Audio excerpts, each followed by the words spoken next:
Howdy. Hey, how's it going? Good. How you? I'm good. Good. Oh, hold on. I lost you for a second. My computer is. I do all the time. I just have like too many windows open. There we go. We're in a better spot. How's it What, going? what kind of computer do you have? I have a Mac. Good. I have a MacBook Pro that I love. Yeah. Once you get into it, you just really get into it. I've got a MacBook Air, and I love. Yeah, I just, it's funny. My husband's computer just went on the fritz and he just ordered a new one and has been like a long time like PC. And he's like, poking around. And I was like, I gotta say, when you're trying to manipulate things and do anything that requires like fancy PowerPoint presentations or like anything that requires that kind of stuff, Macs are so much better. Because the Absolutely. designers all use it. So like if you're designing a trade show presentation or anything like that, your designer is going to be using it and then you have to convert it. It's a pain in the ass. Well, let's say sooner or later you run into somebody who's got a Mac, and you're like in the dark ages. It's just Yeah. it So is. so I think he's happy with it, but it does take like a little bit of, I notice with some programs that I'm not as familiar with, it takes a little bit of time to kind of get used to some of it. And I was a PC junkie. I was like, I did everything PC. I've always had a PC, and it's so funny because I was an art major, which like is pretty much an automatic, like you should be on a Apple. Mac, Right. Yeah. definitely on a PC. So I think I'm going next. I was just talking to a friend of mine who she's working. She's a designer, interior decorator. She does all her work off of a phone. I'm like, Stop. you must be kidding me. So I'm Oh, like trying to convince her to get an iPad Pro. In fact, I've convinced her so hard that I've convinced myself. I'm gonna get that 12.9-inch MacBook Pro with the Magic Keyboard, and I think that's it's what he just got. It's whatever Tom just got is so fancy. It's like there's stuff in this bar that is like, it's so cool. yeah. Also, not to be like a total dork, it's even a better color. I was like, like everything about it is so nice. Well, no, that space gray really is nice. That's That's what it is. It's like yeah. so. It's definitely really cool. I can't believe she can do everything on her phone. I feel like when I start to do stuff on my phone, I get very frustrated. And then we were watching one of those designing shows, and the lady's drawing on her Mac, and she's doing it, and my friend's going like, you can do that? I'm like, yes, you can. That's why you want to have something with That's the why. And also, there's one of them that just came out that I think you can like pull your screen out and draw on it, and then put it back on the docking station. cool. It's really that I would like because, well, I mean, I thought I was going into interior design and architecture. I thought that I thought that was my life plan, and I fell into sports for 15 years. Screw that up. I Well, didn't do it once. Although I do like watching those design shows. That's my guilty pleasure. I do too. It's mine too. I love those fix it or swap it or whatever the hell they are. They're Oh, just they're really fun. great. They're great. Yeah. So I just wanted to connect about what we need to get going on for the web store. So I love the logo. I think the all caps looks great. Good. Good. I'm just gonna grab some notes. I think it looks nice. Like I love that you said it took you all day to get that cue like that. It What looked a pain in the awesome. ass. It's actually two circles and then a bunch of triangles. Oh, And you got to get it just right and get the I don't colors. even want to know. It was ridiculous. Oh my God, I'm having a flashback to putting together some ridiculous PowerPoint at Major League Baseball. It took me forever. It took me forever. Um, no, I thought it looked good, and I like the tagline. I think it's a good call to action. Um, I think it looks great. Yeah, I don't know. The red was coming through weird. And that's one of the things that I can't find a regular red in PowerPoint. And I use PowerPoint for my designing. Well, So I guess that the only thing we need to know is that if and when we're uploading it to anything, yeah, we just need to tell them that we want like bright red. America red. Yeah, yeah, like fire hydrant red or Yeah. fire truck red. Just be done with it. But actually, there are a lot of people that say that you should go off a couple degrees one way or another because it subconsciously puts you apart from other people. So And honestly, I think that depending on what it's on, so quite frankly, if it's being printed on a website or on a t-shirt or on something like that, I certainly manipulate things within, because it does definitely looks better yeah, at certain You have to manipulate it a little bit. Definitely. Definitely. So how you feeling otherwise? But I think it looks great. Oh my God, so much better. I feel like a human being. It's so nice. No, yeah, turned a corner. I feel like it's I'm like raring to go and like ready to work and like excited to jump into projects. So that's been fun. And I'm actually popping over to my friend's real estate office after this. This is like timing wise going to work out really well. Her assistant, not that she quit, but I think that she has 4 little kids, five. She's like the Brady Bunch. Oh my God. She got divorced. She married. She had 3. I think she had 2 or 3, and her husband had 2 or 3. They got married. So there's 5 kids. They're all the same age. She's trying to homeschool them. Oh my God. And work. And I think that she's been an assistant for 5 years. And quite frankly, I think she's kind of wanted to do more selling. And so she's kind of said, look, I mean, I can't physically do all this with the homeschooling. So my friend just needs help with a lot of it. And quite frankly, a lot of it's marketing and design and that kind of stuff. So she was like, she called me to panic and she was like, is there any chance that you would be willing to do this for like a month or 2? And I was like, I'd be happy to do it. Cool. Because it's the kind of home stuff that like, it's my creative side that a lot of times I don't get to work on. So I'm popping over there to work on that a little bit. So it's just nice to have like stuff to do to work my brain. Yeah. You know, like I think that it was like a rough, like that was like 2 months. Like I'm not good at that stuff. Like I'm not good at sitting still and I'm not good at not working. And so it's just nice to have projects and things to do and checklists. And like, I like being busy. So it's been great. And the fact that I can jump in to do this too, is always good. Cause I kind of like to work both sides of the brain. Like I like the analytical math side. That's what I think I gravitate towards. Uh-huh. But the irony is like, I have the creative artistic side too. So it's nice to kind of have jobs that I can do a little bit of both. Definitely. Yeah, it's fun. So I'm pumped. How's everything with you? Good. I as you know, I spent the weekend working on that stupid logo, and That one letter. that it was crazy. Yeah, that took about 3 hours to get the S just right, and it's still not right. It's still Whatever. Yeah. When you hire this IT person, they're probably going to know how to do this. Yeah, in 10 seconds, and I'll be like, "Fuck you." Yeah. Well, don't even go there. Just be like, thank you. Good. I'm glad you did it. Yeah, so basically I did that, had a couple bike rides and hung out, had my own little Memorial Day feast on Sunday. And Nice. Yeah, we did some family stuff yesterday. Tom's parents, we're so lucky that our parents live so close. And they opened up their pool and his oldest brother has 4 kids. And I couldn't get over how nice they were to each other. Like they've been quarantined and they're exceptionally nice kids to begin with. But you know, they're 3, I'm trying to think, they're 3, 7, 9, and 11. I mean, they were so cute, so fun. And it was nice that the pool was open, they could run around and stuff. But no, it was fun to just see people be out. Yeah, it is. That's good. So did you social distance or you just said screw it?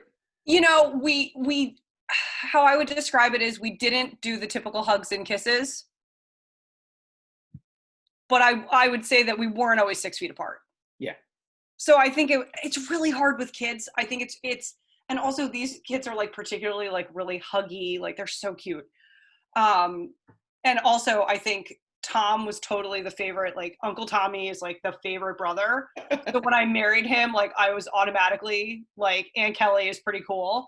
So I think they also just get particularly excited to see us because we play with them. I think that we're like the younger ones, like we play and yeah. They were just so cute. I mean, but they were great. They were canoeing in the pool and Tom's been like doing these rapids down the Delaware. So like he was showing them how to do it. They were like so into it. So it was fun. But yeah, I wouldn't say we were like strict on the social distancing, but I'm a little less weird about it when I'm outside.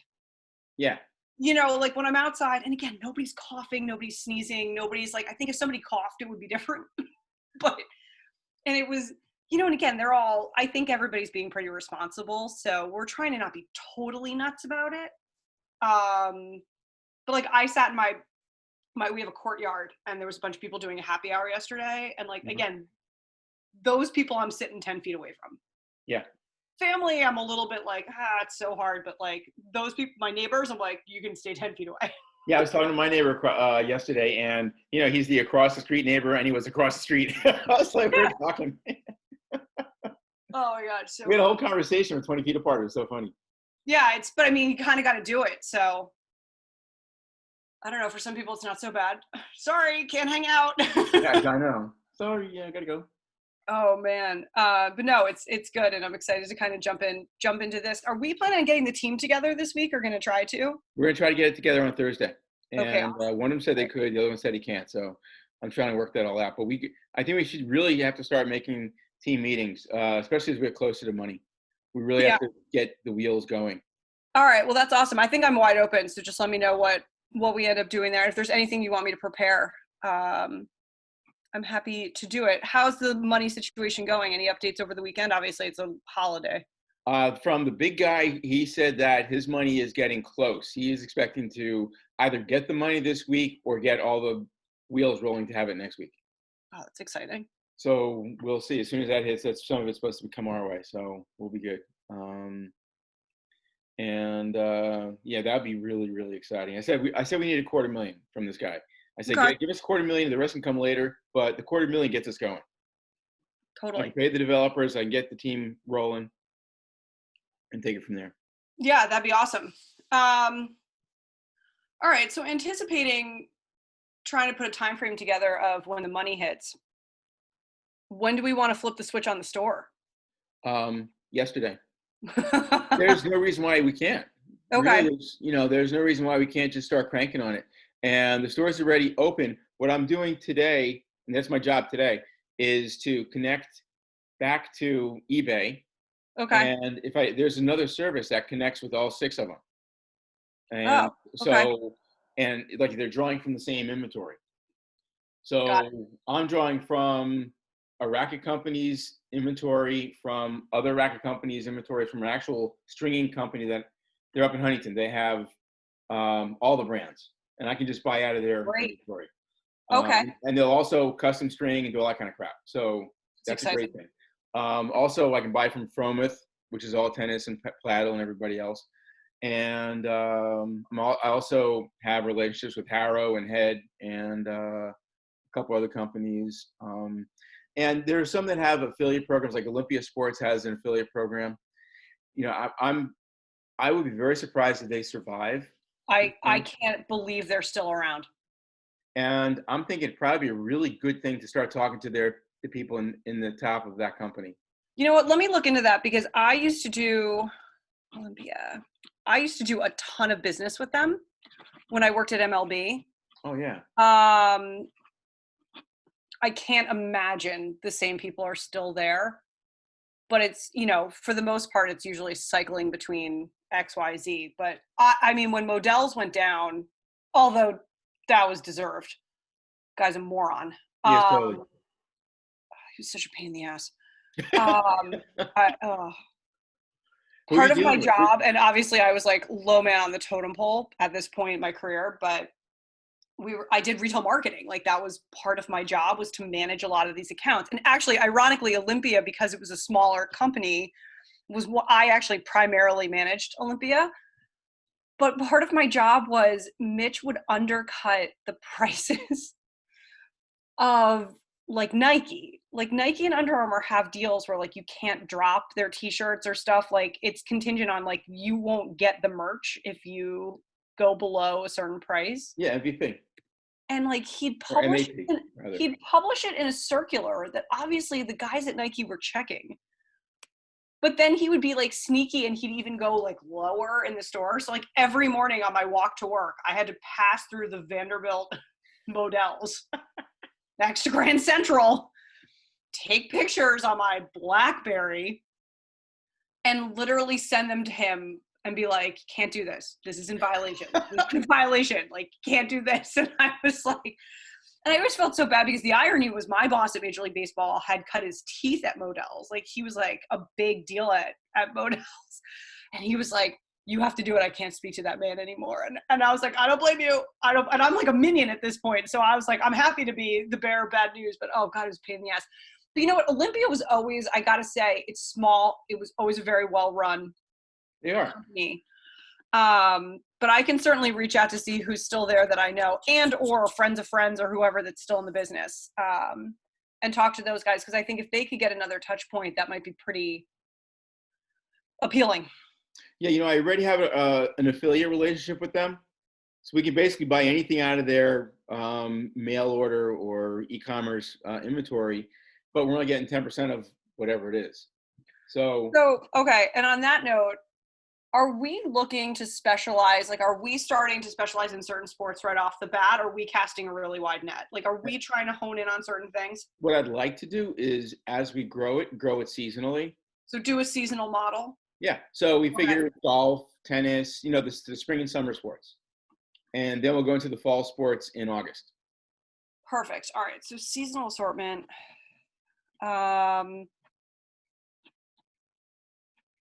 Yeah, if we launch the golf, tennis, and actually, I feel like what might be really an interesting approach given the life circumstances we're all in.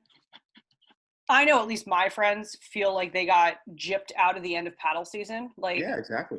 so I feel like people, We lost the total squash season. Everything happens between, like, the real nationals and everything else happened between March and June. All of a sudden, nothing. well, that's what honestly people were talking about when the courts opened up about doing some type of a paddle end of the season tournament. Yeah. They were going to try and use the low compression balls, and I was like, oh my god! But actually pickleball. Oh yeah, pickleball.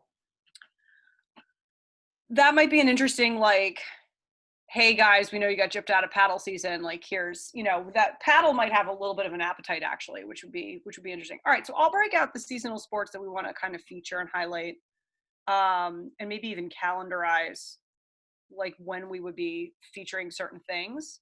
Yeah, and also we have to think about the COVID thing. Like, soccer isn't going to come on immediately, but singles tennis and secondly doubles tennis and golf. Obviously, you don't have to be close to 6 feet from each other to play golf. But we can also think about that kind of stuff. COVIDly responsible. Well, that's what, honestly, we've been laughing because when we go to our brother-in-law's, when we go from one house, the other one lives like 2 miles down the road, we cut through a pickleball game in the middle of the street every single time. And I feel so bad because these guys have to like move their net. And it's like, both of us laugh because it's like a flashback to us playing street hockey as kids. Yeah, exactly, me too. Like, but it's funny because the family pickleball thing, like a lot of my friends have been doing that. Like that was a big quarantine activity for the kids that are, especially like the ones that are home from college, that they were like trying to not kill them. Yeah. That might be a really good, that might be a good thing to highlight. Okay. So I'll kind of do that. COVID-based activities is great. Hey, have you joined the site? Yes. Okay. So on there's something called COVID Crazy. That is basically, it's home workouts, stuff you can do at home, and training and yoga and that kind of stuff that you can do. And if you find stuff, if you're on YouTube and you find stuff that is like a home workout, home practice, that kind of stuff, send me the URLs, like the YouTube URLs, and we'll put those up on the COVID thing. No, it's funny because both my husband's doing it, and actually one of my neighbors mentioned it, is that, and I didn't realize that this was a thing, was like that 30-day yoga thing for a lot of people who have never done yoga. I'm not a big yoga person. I always did like Pilates, but it's funny. I started doing like prenatal yoga, and it's actually awesome. But my YMCA is doing these Zoom workouts. Cool. So what's really cool is we were having this conversation in our circle yesterday about what everybody liked about COVID versus what people, like things that we would love to keep. Like we were all laughing that like, I personally love at-home church. I'm like, me too. Why go back to church? I've been doing my workout while listening to mass. It's been awesome. I know. So we were all talking about it, and one of the things that came up was our YMCA. And again, part of this is because you've already known the instructors and you've been taking their classes for years. They've been keeping the instructors at the same time. Like you could do 6 o'clock in the morning to 9 o'clock at night. There's a class every hour. And the instructors are keeping, our YMCA is pretty awesome. But they're all doing the workouts. And so I think that if we even linked in with something like that, and I mean, they're complimentary for members. So, but obviously, like if we figured out something like that, I mean, we could be streaming, if we had the ability to stream live workouts. We do. That'd be awesome. Be awesome. Yeah, I was doing that. We're doing live squash events, and we would have it. I'd have the little box on our page, the squash page, where you press it and you go live, and you can watch. And it was through a system called well, Wirecast is what I was using, and it went through Livestream. So Okay. Wirecast is the production system that's really amazing. It costs like, I don't know, it was like $300, $400, and it gave you like NBC quality stuff. It gave you Oh, you had like wow. 5 to 8 cameras you could use, Cool. and Okay. you toggle back and forth between the TVs and the feeds rather, and the sound would always come from me, so I'd be in the booth announcing it, Oh, and that's neat. I was sitting there doing my the whole thing by myself. It was incredible. That's You really have two neat. people, 3 people. You have one person playing with the camera, that kind of stuff, and that works out cool too. So yeah, those kind of things are very easy to do. But I want to really specialize in that. That's one of the things I really want to knock out of the park. I want to have the best video system around. I just was talking to these people over in Europe, and they're looking for a new system. They haven't found it yet for esports Wow. on Okay. mobile, and they want to find that's really so big. It's growing like a freaking weed. Well, one of my best friends founded that drone racing league, which is like on ESPN and NBC. It's like URL, cool. it's a big deal. And Well, there are two of them. There's one drone racing league, and then there's some other organization that does drone racing. it's funny. I got a lot of calls to work for those companies, like probably starting, I want to say it was like 2 years ago, year and a half ago. They're all based in LA. Yeah. And so it was really funny. The former head of the board that basically how I ended up at my last job, his son, who is ironic because he's the best athlete in the family, but his son is like phenomenal gamer. So I said to him, I was like, we were sitting on the beach in Nantucket. The kid's like 11. I was like, Jack, what's the deal with the FaZe Clan? And he was like, whoa, they're a big deal. And I was like, really? Because they offered me a job. And he like looked at me like this was the cool. And again, I know nothing about this. Because first of all, I was the only girl of like a bunch of boys. I was not even allowed to play video games. Like I was never in the rotation. But these clans, and they're all based in LA, like they're turning them into brands. So like there's a clan house and they have clan deals with Nike and Under Armour and Puma. And like, it's amazing that they've turned these things into franchises, but those guys need like, there's a lot of splintering. Yeah. And there's not a lot of cohesiveness as far as a league goes, because again, nobody wants to give up any of their autonomy, which when you're a team in a league, you have to. But they're an interesting, because again, especially with what's going on with COVID, first of all, parents are kind of like, as much as they want their kids running around outside, there is something like, I think there's going to be a little bit of a hybrid here with that's a COVID friendly activity.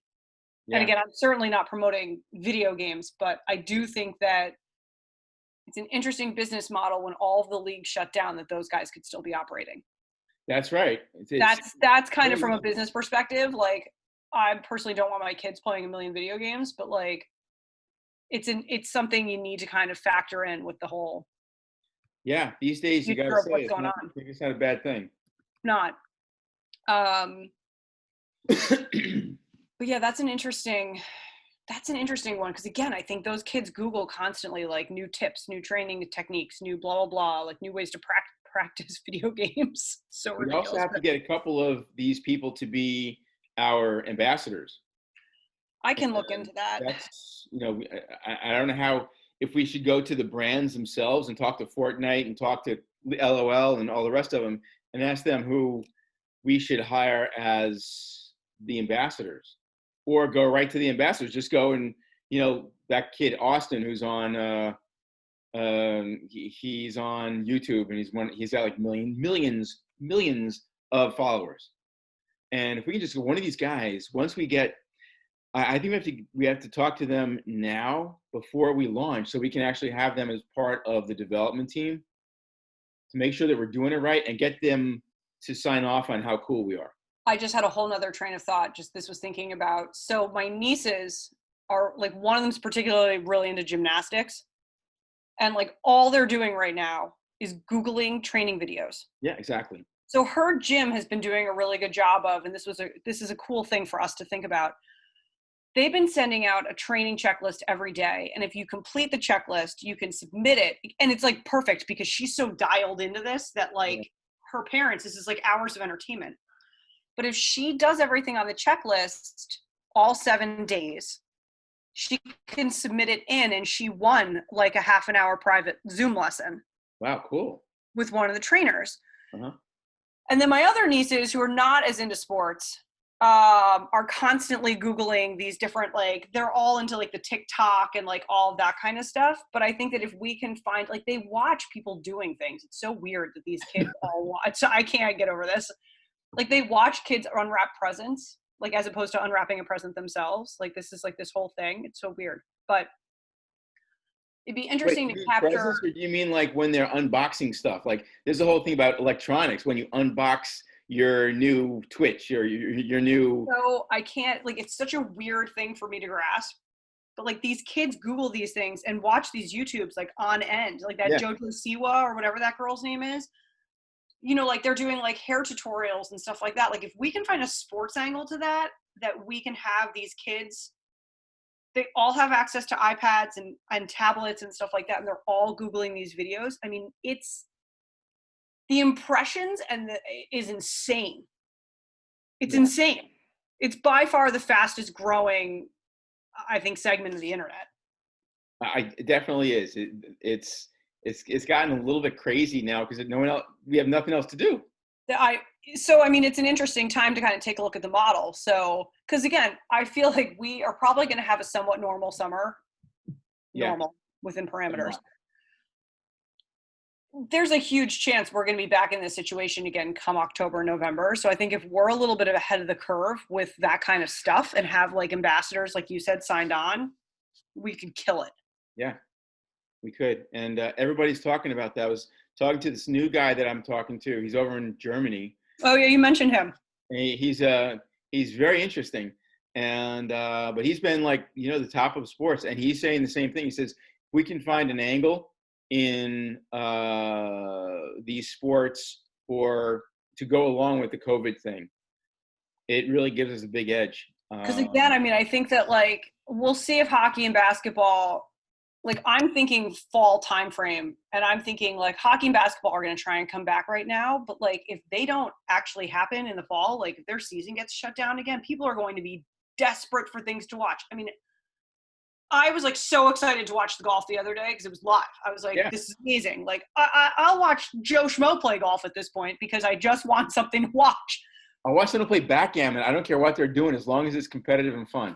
Yeah, and so I mean, I think like honestly, both of us were like, "Can we throw some money on this? Like, what are we doing here?" So it's, I mean, again, I think that's something we should think about because if we end up in this situation again come the fall, we kind of know the behaviors now. Like, we're not guessing at people's behaviors. Like, we're going to have some metrics behind what people have been doing and their behaviors. And I think that if we can capitalize on it, and again, if we become the one-stop shop for everything from like, oh, you want to do a workout to you want to get a tutorial, sky's the limit on the ages. You could be 5 or you could be 55. Like, I think that we might have an interesting angle there. Yeah, okay. So let's figure out how we're going to like do that, especially as we're developing the new system. If we can get the people in the old system and then wow them with the new system. Yep. As long as it's not like the problem with, what I want to make sure of, and I'm pretty sure I've done a great job of building the workflow on the site and how you go from one place to another. It's all accessible, but it's not like a big Chinese menu where there are like 5,000 things all in big lists. Like, here your pork over here, here your beef over here, and I like the fact that it funnels you very nicely into what you're looking for very quickly. Yeah, easier navigation is better. Like, less options is always a good. Yeah. Because again, people don't want, like, you got to be managing clicks. Yeah. So I've got to work down to about 3 clicks to get to any place you want to get, and that's about it. I can't figure out how to get it lower. 3 is fine. You don't want 5. No, 5 you get lost. You need to be between 2 and 3. Yeah. Well, it's easier when you have fewer options, fewer things to do. Right. When you get to 3, it's obvious that you're you had to funnel a little bit down to what you wanted to get. Right. Yeah. Um, No, I think it's awesome. All right, cool. Is there anything else from a shop perspective that you'd like me to work on this week or even prior to our getting the gang together on Thursday? think about those sports, golf, tennis. Yeah, I'll calendarize the sports and I'll list everything and I'll try and put something together. The other part is we've got to get to the manufacturers. So I want to make sure that when we get a manufacturer and we set up a relationship with them, that they're able to drop ship. And if they can't drop ship, who are they sending stuff to? Who's sort of a distributor, who will drop ship for giving us wholesale price. Yep. I'm avoiding at all costs doing affiliate programs, because on obviously functionally it makes a lot more money if we're direct, a lot more. Like we'll get instead of 50% markup, we get a 10-20% markup. So it's a big difference there. But also when the VC people look at us next year and the year after, they're going to be looking for direct relationships with the customers. And Yeah, as definitely. an affiliate, they're really the customer of the affiliate company, of the Olympia or Dick's or whatever. So we need to have a direct relationship as much as possible with those customers. So the other part of that is to make sure they join as members of UB Sports. So with that being said, do you think we should focus on the current sports that are being played right now or look ahead to the fall? Oh, current, definitely. Okay, so I will make a list of targets there and I'll start to search my network to see if I have connections. That's a good idea. Yeah. How good are your connections with the liaisons at the big companies, Adidas, Nike, Under Armour? I have tons of them. I think it's just a matter of they've all been firing people like crazy. But the good thing is it's such a specialty niche skill that those guys all bounce around. Right. So I think that, I'm still pretty tight with friends that are at the sports leagues, and those guys always have the most current contact of like who's their Nike person, and they'll usually put you in touch with who you need to talk to. But yeah, I've worked with everybody. I'm trying to think if there's anybody I haven't. Not really. Honestly, with every sports, Franklin's a no-brainer. And actually them doing street hockey might be kind of a fun. That's true, yeah. Street hockey is like such a growing sport. It's so cheap. Well, yeah. It's pretty COVID friendly. Pretty, yeah. Pretty COVID friendly as long as you're not spitting and checking people. So it's catch-22 there. But yeah, I think that I can make a target list and start to go through the bigs, like, the Nikes, the Under Armours, the Adidas, the Reeboks, the Pumas. And then honestly, the Wilsons, the Rawlings, and again, there's a lot of movement in that sports consumer product space. Like people are buying up. Those companies aren't as big as they used to be when we were like growing up, and true. Thought a lot of those brands were like untouchable. Like they're all being purchased by the VCs. Like they're all, and actually one of my buddies who served on this board, their firm has bought a lot of them. So I might be able to get some insight from him too. But I'll make a target list. And if we see any holes, you and I can plug them in and we can kind of go from there. So I'll start with a preliminary one and we'll do a couple phases. Cool. Yeah, definitely. Let's do that. Cool. That'd be good. All right. Awesome. Well, I'm glad we were able to catch up. I feel like this was good, productive, and I've got a lot of things I can work on. So that's fun for me. Good. Well, yeah, you need something to do because you have nothing else to do. So yeah. Yeah. I'm like ants in my pants. All right, nice. Well, cool. So keep me posted on what time we're getting the gang together on Thursday. I'll keep you posted, but start working on this. And if anything else comes up, let me know. Awesome. Thanks, Kelly. I really appreciate it. All right. Awesome. Take care, Greg. See you soon. Bye. Bye.